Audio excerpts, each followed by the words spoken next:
Welcome back, and now we are moving on to video number 8. Can you say 8? Hate. Hey, there's no room for haters or haterade, my friend. This is I'm all saying it like love. French Canadians would say hate instead of eight. They like to put Hate o'clock. H's. Yeah, it's hate. Uh, yeah, but there's no hate here. It's all love for you, our viewer, and we hope you're enjoying it so far.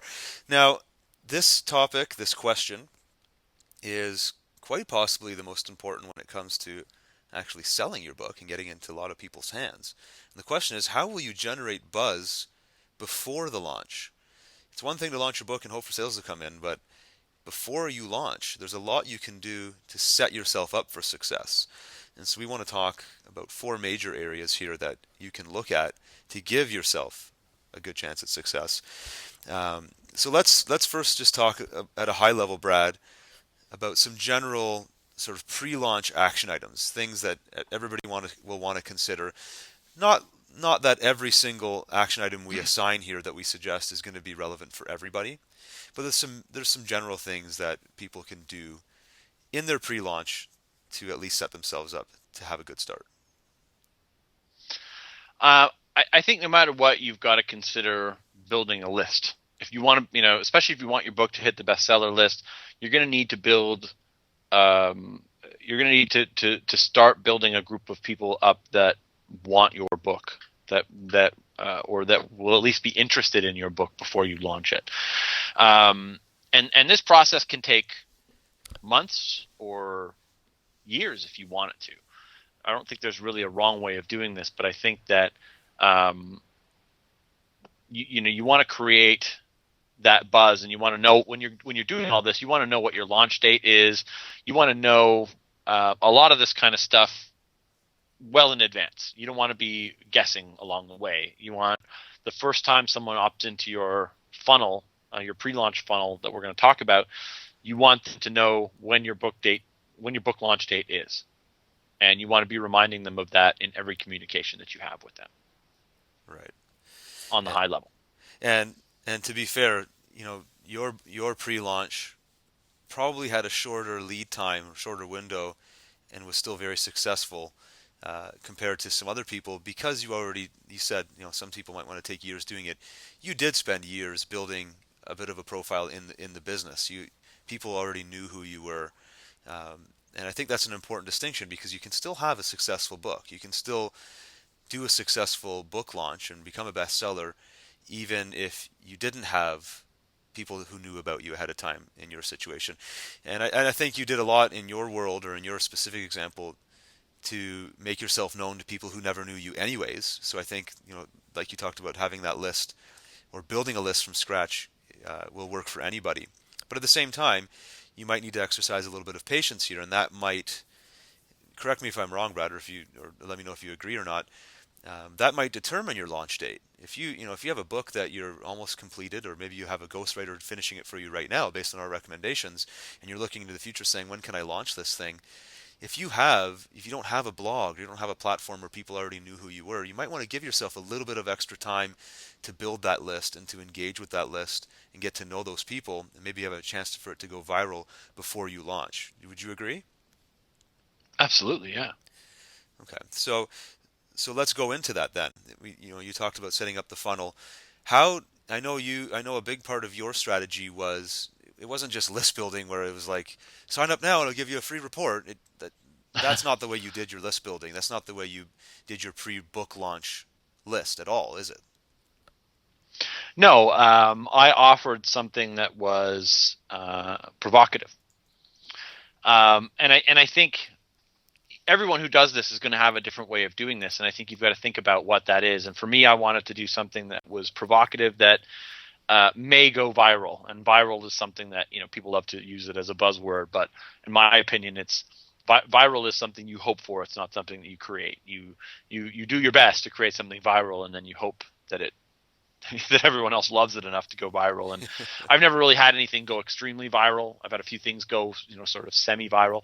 Um, so we created a document called 11 Smart Successful Potheads, and this was, we talked about Richard Branson and Sergey Brin and Steve Jobs and, sort of the more famous billionaire billionaires that have admitted to smoking pot either regularly or occasionally or recreationally or at a younger age or whatever it might be.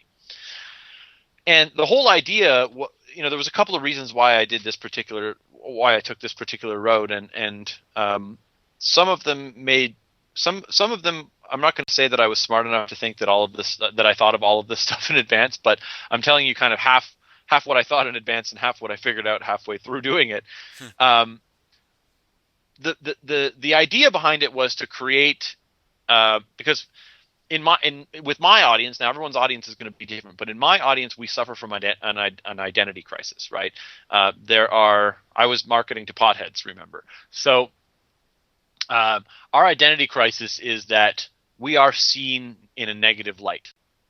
People who smoke pot are often, there's a stereotype of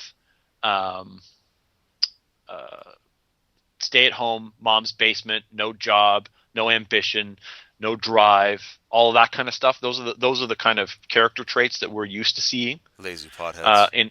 In anti-drug commercials and all this kind of stuff. And so I wanted to flip that around, and I wanted to give people who enjoyed pot a you're the rallying something voice. That they could something that they could use and promote to their friends as a way to say, hey, it's not all stupid dummies in their mom's basement like you see in the stoner movies and all that kind of stuff. It's, there are a lot of high functioning entrepreneurs. There are a lot of people who enjoy marijuana and also are successful. And that one doesn't precipitate the other in either way. It doesn't make you successful, but it also doesn't make you lazy. You're either lazy and unmotivated, or you're motivated and successful. And whether you drink or smoke pot or smoke cigarettes or snort coke or shoot heroin, I don't care what it is that you do, that doesn't I don't believe anyway, most of those things aren't going to take away from one or the other. You're either going to be lazy because you're lazy, or you're going to be driven because you're driven. And that was kind of the message I wanted to share. And then the other thing that it did, which was kind of a secondary thing, and I didn't see this in advance, although a copywriter pointed it out to me and said, this was very smart on your part. And I kind of nodded my head like, yes, I planned it that way, but I didn't really. He said to me that what you did here was that you aligned yourself with all of these very successful people. And by being the conduit of this information, you've actually positioned yourself with these people, and your audience now sees you as one of them. And I didn't really think of it. It's not something that I had planned or had thought about, but it did kind of work well. It helped to elevate a bit of authority for me to kind of associate myself with that. So maybe for you, that is talking about a big brand, or that's talking about other people like I did, or maybe it's talking about aligning yourself with something big.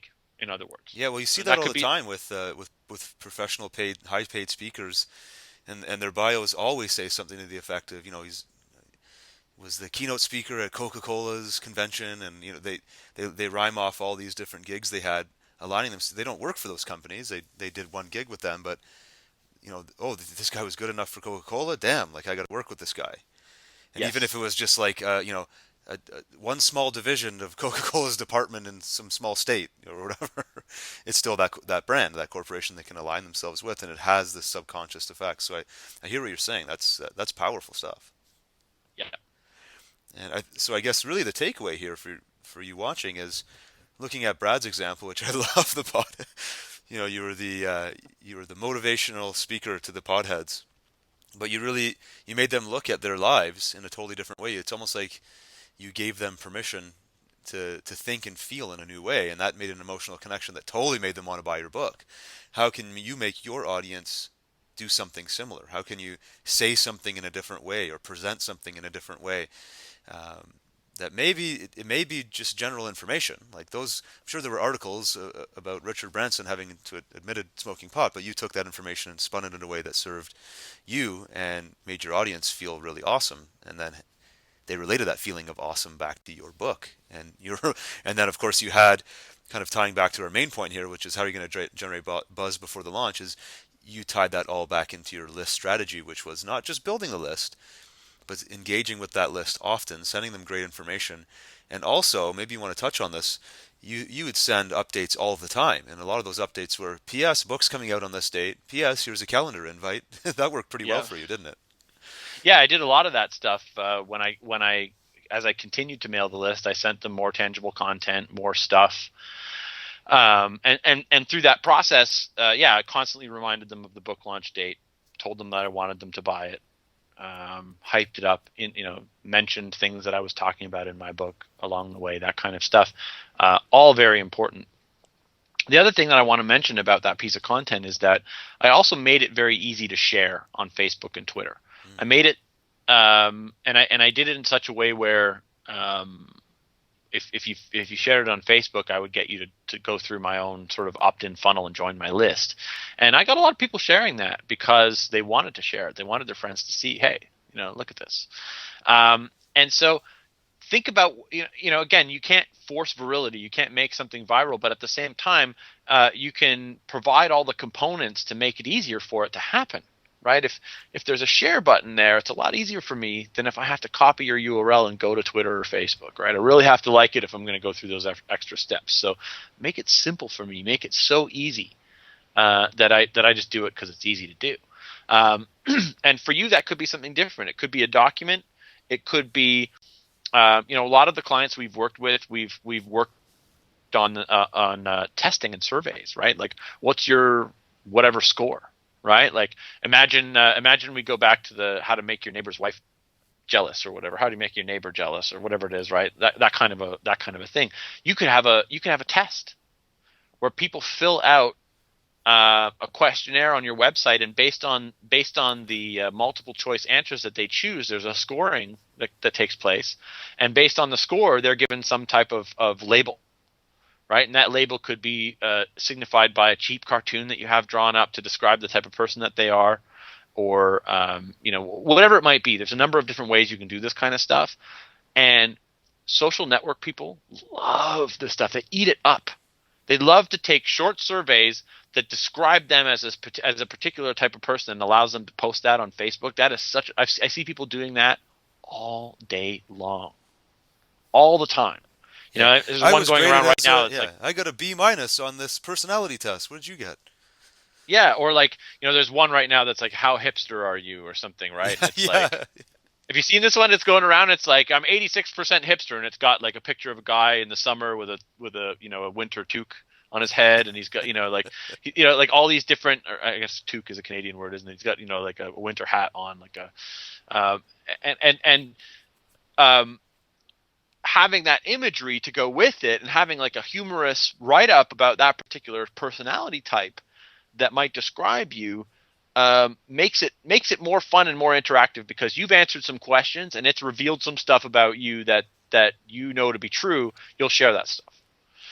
And that's it's easy to talk about, but it is actually a pretty simple exercise to go through. It doesn't have to be some long 50 question process. It could be 4 questions. It could be 7. It could be 20. It could be, it doesn't have to be a huge number, but something fun for people that makes them want to share that. And then people see, oh, what did oh, Justin got this score. What am I going to get if I take the test, right? And that's that's kind of giving you all the things that you could possibly do to make something viral. And of course, at the end of the test, they have to give you their name and email address, or they have to connect with Facebook or something to get the result. And when they connect with Facebook, you're getting their information. So they're going on your list, and you're able to now post those results And to the their wall. chances of them actually connecting are really high now because they're invested in that questionnaire. They spent the time, so it's like, I already spent the Yeah. time. I'm getting this answer, so yeah, I'll give them my email or whatever. Um, Yeah. so yeah, I mean that's a great point. And just to kind of close this point off, a lot of the stuff we're talking about here feeds into something a little bit bigger, a bigger concept, which is the idea of personal branding. And in most cases, if you want to publish a book and you want to be the whole DIY bestseller guy or girl, um, most of the time we're talking about somebody who's going to be personally branded. Obviously, you don't have to do it under your own name, but our examples are all citing personal branding. So, Brad, I wanted to quickly touch on that. There's a lot of things you can do for personal branding, and this product is actually going to include a copy of Brad's personal branding report, which I highly recommend you read through that. It's just a quick read, but it's going to give you some great suggestions on how to position yourself in your own personal brand. Uh, but even one of the first questions I asked you in this video, Brad, was the fact that your pre-launch lead time was a lot shorter than it might be for other people because you have been personally branding for years, and that included things like the way you interact on Twitter, having a video blog, and so on. What are some things people can do beyond what you say in your report? Maybe we can just quickly gloss over some of the ideas now. What are some things people can do to strengthen their personal brand so that it ties into having a really successful uh, pre-launch? I think it's important that people know you, the person, the author of the book. Um, Whether that's through videos or through photos or other, those are really the two top ways you can get yourself out there. Is more photos of yourself, good quality professional photos of yourself, and more videos of you, because people want to feel like they know you to a point where they like you. If they like you, they'll buy stuff from you, because if they like you, chances are it's because they're like you. We like the people who are like us, right? We don't like people who aren't like us. So, uh, you know, I bring my own personality to my videos. I do things my own way, and I create a lot of content that has me in it, so that people get to know my voice, my name, my face, my message.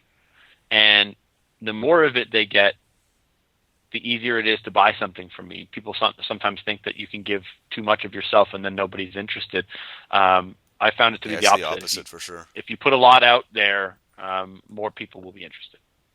Yeah, Because not everybody sees everything. You, as the creator, see everything you create and think to yourself, why is somebody going to want me to talk about being an author again? yeah, Because they didn't see the last one that you did. yeah. And in They did, reality, they maybe saw 10% of it, and of that 10%, they probably only gave 50% of their attention to, because they had 50 other things on the go while they were reading that piece of content or watching they got halfway through your blog video that you spent a week writing, or a Yep. week shooting. And we see this all, like you and I we've done video blogging for years, and it's served us very well. In fact, you and I both do a lot of coaching. We get deals because we're on camera and people feel like they can trust us. But we also get our videos done in a matter of minutes. We don't we don't sit there doing takes 7, 8, 9, and 10 and editing them all together unless we're doing something very important. We just get it out there, and that's the personal branding, because we understand that we're lucky to get somebody's attention, full undivided attention, for a couple of minutes at best. So just put Yep. a lot of it out there, even if some of it's repeating, if it, even some of it's already in a paid product you're offering and now you're giving it away for free. It doesn't matter. The chances of them actually seeing that stuff or even recognizing the difference between the two is slim.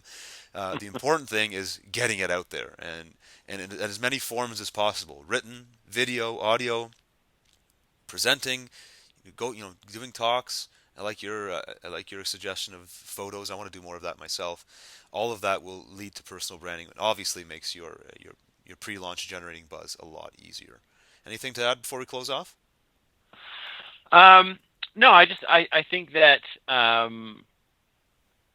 no, I think I just wanted to say it one more time that you can't do this enough. You can't put yourself out there enough.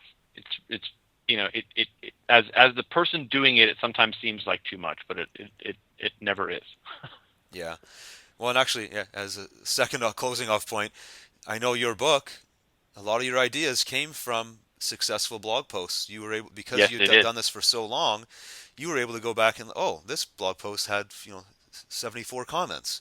The other one had 4 or whatever, right? So that's a topic I'm going to write about. And I think, what would you say, like over half of your chapters came from video blog posts? Or were Yeah. inspired by, at least?